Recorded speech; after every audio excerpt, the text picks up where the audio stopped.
Sosok Bayu Firland penyebab video tak patut Rebecca Klopper yang raih keuntungan 50 juta rupiah.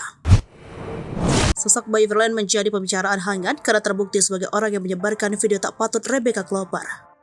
Bahkan ia disebut meraup keuntungan sebesar 50 juta. Bayu Firland disebut menyebarluaskan video show Rebecca Klopper di sejumlah media sosial. Hal itu terungkap setelah melalui berbagai investigasi yang dikutip dari situs web SIPPN Jaksel. Awalnya Bayu Firland menyebarkan video Rebecca Klopper melalui X dan Instagram.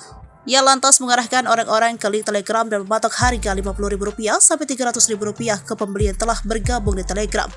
Keuntungan yang terdakwa peroleh dari hasil penjualan video yang mengandung kesusilaan berdurasi 41 detik tersebut lebih kurang sebesar Rp50 juta, bunyi dakwaan JPU.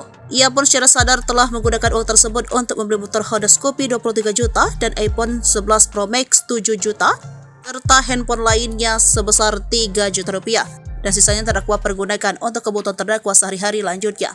Bayu terjerat pasal 27 ayat 1 Undang-Undang Republik Indonesia tahun 2016 nomor 19 tentang perubahan atas Undang-Undang Republik Indonesia nomor 11 tahun 2008 tentang informasi dan transaksi elektronik serta pasal 45 ayat 1 undang-undang tersebut.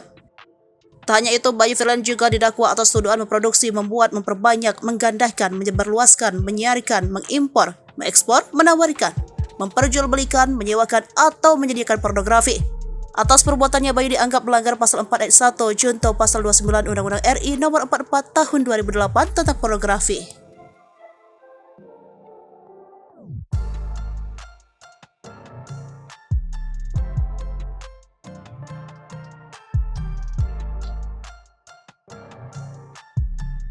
Download Tribun X sekarang, menghadirkan lokal menjadi Indonesia.